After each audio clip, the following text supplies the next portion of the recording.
विश्व मोहिनी, नारद ने कहा विश्व मोहिनी गलत नाम रख लिया। विश्व में तो मैं भी आता हूं और मैं मोहित हो सकता हूं। नाम गलत रखा है, अभी राजा के पास जाता हूं, उसके नाम को कैंसिल करवाऊंगा। विश्व मोहिनी कैसे रख लिया, गलत नाम रखा। अब विश्व मोहिनी दासु कुमारी राजा के पास पहुंचे। राजा ने स्वागत किया, आइए गुरुजी, आइए गुरुजी। कहाँ है तुम्हारी बेटी, क्या नाम है? और मेरी बेटी का नाम विश्व मोहिनी है। माना उसका हाथ देख के, उसकी भाग्य रेखा देख करके बताइए कैसा पति मिलेगा। और विश्व मोहिनी, अब देखो जो भगवान की माया ही स्वयं स्त्री बनकर के आ गई हो, अब उसकी सुंदरता की कल्पना हम लोग तो कर ही नहीं सकते हैं। नारद जी के सामने पहुंची। माना देखना मेरी बेटी का हाथ, जो हाथ देखा, हाथ देखना भूल गए, चेहरे देखते रह गए। राजा क्या हमारा हाथ देखो जैसे पहले ही हो गए हो। मन में सोचा नाक कितनी बढ़िया है, कान कितने बढ़िया है और दांत से भी बहुत सुंदर है। राजा ने कहा हमारा हाथ देखने की चर्चा। राजा ने हिलाया महाराज, तब होश आया। हाँ हमारा, हाँ ठीक ठीक ठीक, हाँ इस तरह का देखो। फंस गए चक्कर।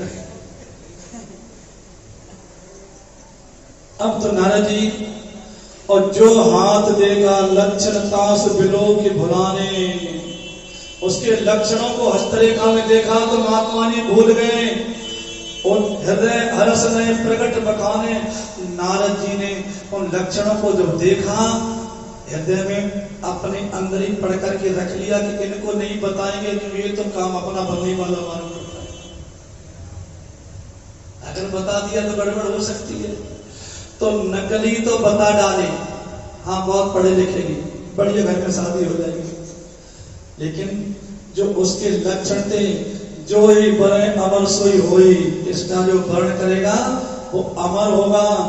समर भूमि जीते ने कोई, उसको युद्ध में कोई जीत नहीं पाएगा।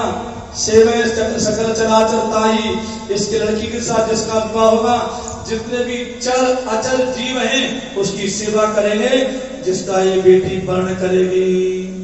लक्षण सब विचार राखे, कछुक बनाए भूप सन भागे, बना करके बता दिया। लेकिन तुलसीदास जी महाराज कहते हैं, भगवान शंकर कहते हैं पार्वती जी, नारद जी ने गलत पढ़ लिया, हाथ को गलत पढ़ लिया। पढ़ना तो ये चाहिए था, लिखा तो ये था कि जो ये बड़े अमर सोई होई, इसको बल करने वाला अमर होगा, ये नहीं अमर हो जाएगा। समर भूमि जीते ने कोई, समर भूमि उसको कोई जीत नहीं पाएगा। जो अमर होगा, सकल देवता उसकी सेवा करेंगे, कर रहे हैं, करते हैं, यानी विष्णु भगवान नहीं है। लेकिन नारद जी ने क्या पढ़ा कि जो विवाह करेगा वो अमर हो जाएगा, जो इससे विवाह करेगा उसको कोई जीत नहीं पाएगा। अब नारद जी ने सोचा एक कन्या मुझे मिल जाए, और उन्होंने सोचा देखो भाई इसमें कोई गलत बात भी तो नहीं है। आदमी जब कुछ करना चाहता है तो उस करने के पक्ष में तर्क निकाल लेता है। अब नारद जी ने हस्तरेखा देख करके जल्दी जल्दी भागे, पूछा कब है इसका स्वयंवर? बोले मारा कल प्रारंभ हो जाएगा 8 बजे। नारद जल्दी वहां से निकल के भागे, यहाँ से बैकुंठ जाएंगे 3 दिन लग जाएंगे, वही तो कल की बात है। तो नारद जी बाहर गए और जाकर के उन्होंने पहले तो मन में सोचा कि देखो शंकर भगवान ने भी तो कामदेव को जीतने के बाद में शादी की थी, तो अपने को कौन बुरा बात है। लेकिन इनको ये नहीं पता भगवान शंकर ने कामदेव को जला करके भस्म कर दिया था, और जो मार दिया है, जला दिया है, उसका दोबारा सताने का कोई संभव। लेकिन नारद जी को नहीं पता था कि हमने कामदेव को पराजित किया है, हराया है, और पराजित व्यक्ति कब लौट करके आ जाए इसका कोई भरोसा। भगवान शंकर ने तो जला दिया था, खत्म कर दिया था, और नारद जी से हार गया था, तो हारा व्यक्ति लौट के आ सकता है, नहीं सकता है, इससे विद्रोह कर सकता है। और आज नारद जी के मन में आया कि विवाह करना है तो सुंदर रूप चाहिए, और हमारा जो वर्तमान में रूप है इसको देख के कन्या जयमाला नहीं डालेगी, हाथ जोड़ के राम राम करेगी आगे। और इसलिए मेरे को सुंदर रूप चाहिए। अब मैं वैकुंठ में भगवान से मांगने जाऊं तो 3 दिन का समय लग जाएगा। तो नारद जी ने वहीं पर भगवान को इतने प्रेम से पुकारा तो भगवान प्रकट हो गए। जो भगवान प्रकट हुए, भगवान से नारद जी ने कहा बस महाराज कुछ देर के लिए अपना रूप हमको दे दो। भगवान ने कहा क्यों? बोले बस महाराज लौट के बताएंगे, जोड़ा के साथ आएंगे हम तब बता दें। आपन रूप देव पर मोही आन भात ने पावो होई, मेरे को जल्दी अपना रूप दे दो, नहीं तो वो लड़की मेरे गले में जयमाला नहीं डालेगी। तो भगवान ने कहा नारद जी अवश्य दूंगा। बड़े प्रसन्न हो गए, बोले आप इतना हितकारी हमारा कोई है ही नहीं। भगवान ने कहा बिल्कुल हितकारी नहीं, मैं आपका परम हितकारी हूँ। हितकारी दुनिया वाले होते हैं और भगवान होते हैं परम हितकारी। मैं आपका हित नहीं, मैं परम हित करूंगा। तो भगवान ने कहा नारद जी एक बात बताओ, अगर कोई रोगी हो, रोगी और वैद्य से मांगे कि हमको खीर खिला दो, क्या वैद्य देगा? नहीं देगा, अकुपत्र नहीं देगा। ऐसे ही महात्मा के लिए रूप ये कुपथ्य है। अगर मैं आपको रूप दे दूंगा तो मोह के लिए रूप कुपथ्य होता है, इसलिए मैं आपको अपना रूप दूंगा। नारद जी बोले महाराज कथा पता नहीं सुनाओ, भी जल्दी रूप दे दो, हम बाद में सुनेंगे। तो भगवान ने उनको अपना रूप दे दिया। अच्छा भगवान के बहुत रूप है, नारद जी को अपना रूप दे दिया। और अपना जब रूप दिया माया बस विवश भय मन मोड़ा। भगवान की बात, भगवान ने कहा नारद जी नारद करो परम हित, जय विद होवे परम हित नारद सुनो तुम्हार, सोयम करवन आन कछ वचन प्रसाद हमार, मैं तुम्हारा परम हित करूंगा। और भगवान ने नारद जी को दे दिया रूप। नारद जी ने शीशा में नहीं देखा, इतना विश्वास भगवान में करते थे। आजकल का कोई होता तो कम से कम शीशा में जाके देख करके, और लेकिन नारद जी को जल्दबाजी थी ना, समय हो चुका था। अब स्वयं पर में को रह गए थे 5 मिनट, इतना देर में क्या शीशा? बोले इन्होंने ठीक ही दिया हुआ, जल्दी भागे भागे पहुंचे और जाकर के स्वयंवर का राजा महाराजा जहां तहां से आ रहे थे। और नारद जी ने सोचा, जो सभा में प्रवेश किया, सबको भगवान ने एक काम अच्छा किया, जो बंदर का रूप दिया, भयंकर बंदर का रूप दिया, वो केवल कन्या को दिखाई पड़ रहा था, विश्व मोहिनी को। बाद बाकी राजा को, जो भी और वहां लोग थे, उनको नारद जी ही दिखाई पड़ रहे थे। सबने नारद जान करके प्रणाम किया, लेकिन नारद को लगा कि हम इतने सुंदर हैं, विष्णु समझ करके लोग प्रणाम कर रहे हैं। नारद जी जाकर के पहुंच गए सभा में, उन्होंने देखा चलिए आगे वाली सीट पर ही बैठ जाऊं। लड़की बेचारी कहां चक्कर काटेगी, इतनी कोमल बेचारी, उसके पैर कितने कोमल है, कमजोर है बेचारी, देखने में कितनी सुंदर है। बेचारी को गर्मी भी लगेगी, हॉल में घूमेगी, कितना लंबा चौड़ा हॉल है, कितने राजा लोग हैं। लाइए पहले वाली लाइन में पहली सीट पर ही बैठ करके खत्म कर। नारद जी पहली वाली सीट पर ही बैठे। और इधर क्या हुआ? कन्या हाथ में जयमाला लेकर के भगवान विष्णु राजा बन करके वो भी बैठ गए जाकर के एक सिंहासन पर। अब नारद जी पहली पांच में बैठे थे, पहली सीट पर बैठे थे। जैसे विश्वमोहिनी सखियों के साथ में प्रवेश करती हैं, नारद जी लाइन में, नारद जी की लाइन में और भी राजा बैठे थे, लेकिन नारद जी गेट के पास पहले सिंहासन पर ही बैठे थे। और जो लड़की की जो दृष्टि पड़ी नारद जी पर, वो तो गुस्से में लाल हो रही है, मारे गुस्से में। सखियों से कहा, सखियों इस बंदर को कहां बैठा दिया आगे आगे? पिताजी से कहो कि 2 लठ लेकर के आदि भेजे, इस बंदर को भगाए। भला हो सखियों का। उन्होंने कहा क्या लेना देना, बैठा रहने दो, छोड़ा इस लाइन को, जरूरी इस लाइन जाना। अब कन्या ने उस लाइन को देखा भी नहीं, फिर वो चली गई दूसरी लाइन में। अब नारद जी सोचा शायद देख नहीं पाए तो खांस करके एक बार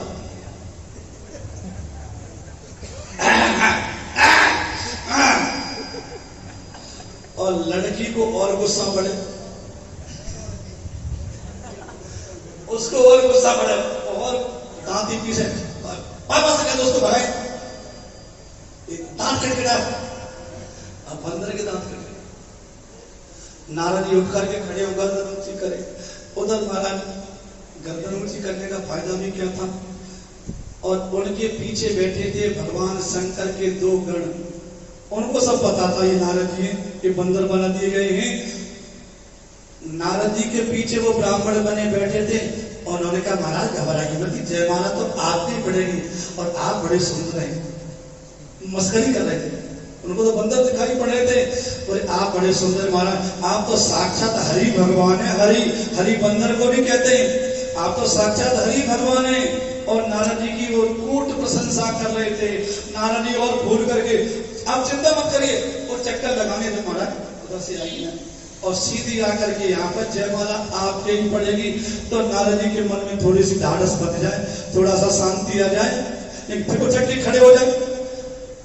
गणबोल महाराज घबराइए मत कर आप, अरे महाराज माला तो आपने देखो किसी दांत पड़ेगा कैसे बुरे लगे, फिर दाढ़ा रखाइए। आपका रूप महाराज कितना सुंदर है, वो ऐसे बड़ाई करते जाए। नारद जी सचमुच समझे, उनको तो लगता था ये सचमुच कह रहे हैं। और इधर क्या हुआ, उस लड़की ने विश्व मुनि ने भगवान के गले में जयमाला डाली। एक बात और बता दो, नारद जी की लाइन में जितने राजा बैठे थे वो बेचारे मारे गए। उस लाइन में उस समय नारद जी को देख करके वो लाइन ही छोड़ दी, वो भी भर के चक्कर में अच्छे सामने बैठे।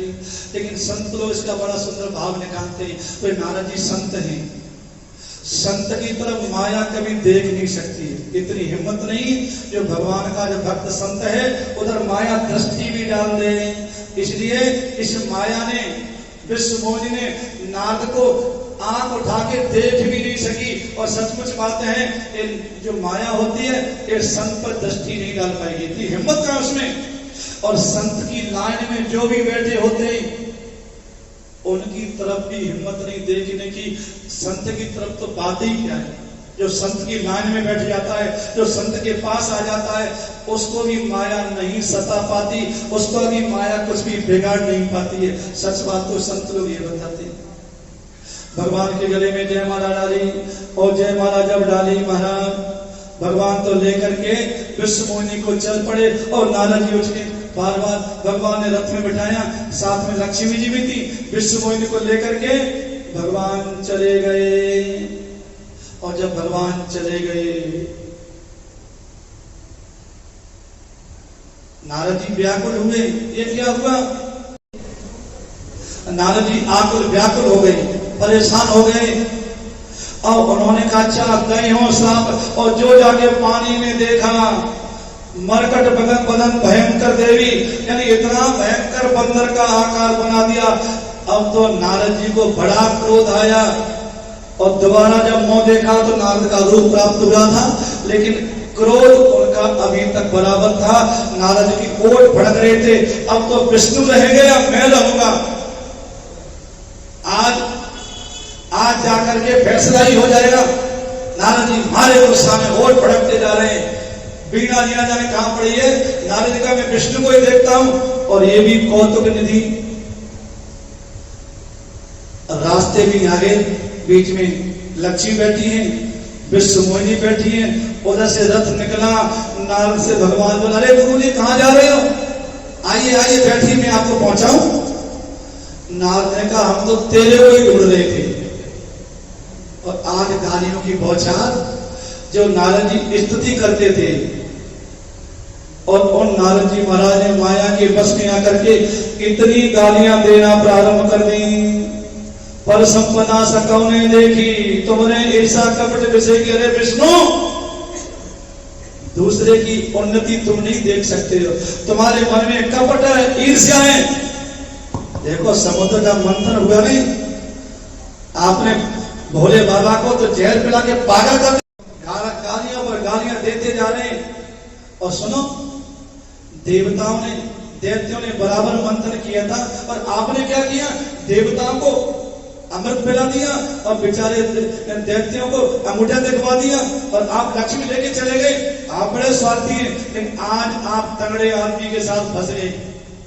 अभी तक कमजोर व्यक्ति मिले थे जिनको आप ठगते रहते थे, जिनको आप अपमान करते रहते थे, लेकिन अब परम स्वतंत्र सिर पर कोई, तुम तो परम स्वतंत्र हो विष्णु, तुम्हारे सिर पर कोई नहीं है, जो मन में आता है वही करता है। लेकिन आपने दुनिया को ठगा, आप असंग हो गए हो।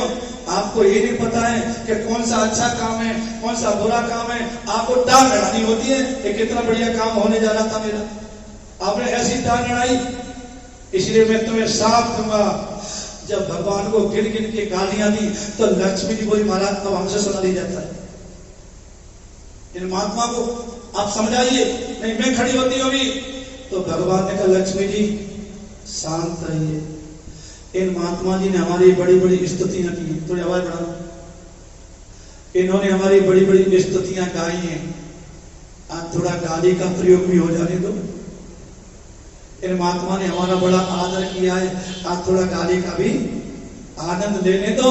अब नारद जी ने श्राप देना, 3 श्राप दिया है। सोईतन धरो श्राप मम्मैया, तुमने मनुष्य बन करके यहाँ जयमाला डलवाइए, जाओ अगले जन्म में तुमको मनुष्य बनना पड़ेगा।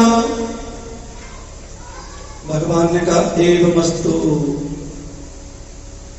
दूसरा साथ दिया कि कपिलाकृति तुम कीनी हमारी, कपिलाकृति तुम कीनी हमारी, घरी घरी की सहारे तुम्हारी, घरी घरी की सहारे तुम्हारी,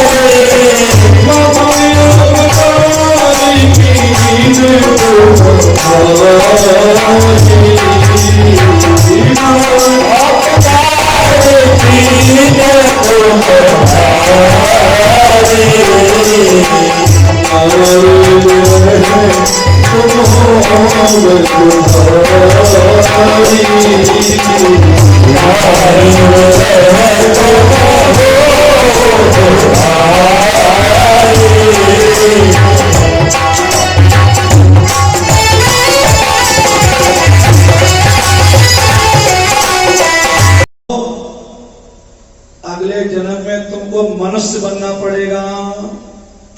भगवान ने तीनों सांपों को अपने सिर पर रख लिया। भगवान कहते हैं संतों का तो सब मैं अपने सिर पर ही रखता हूं। संत तो मेरे, मैं हूं संतन को दास, संत मेरे मुकुट मणि। जो संत मेरी पूजा करते हैं, अगर वो कुछ बुरा भी कर देना तब भी मैं उनका प्रसाद सिर पर रखता हूं। दुनिया को भगवान ने शिक्षा दे दी कि संतों का भगवान कितना आदर करते हैं। भगवान ने सांप शीश धरे, कहां रखे सांप? अब बताओ, सांप को भी भगवान सिर पर धारण कर लेते हैं, तो वरदान संतों का जो स्तुति है, संत लोग जो भगवान की पूजा करते हैं वो कहां रखते होंगे? उसका कितना आदर करते होंगे, उसका कितना भगवान हृदय में सम्मान करते होंगे, जब संतों के सांप को भी भगवान सिर पर रखते हैं।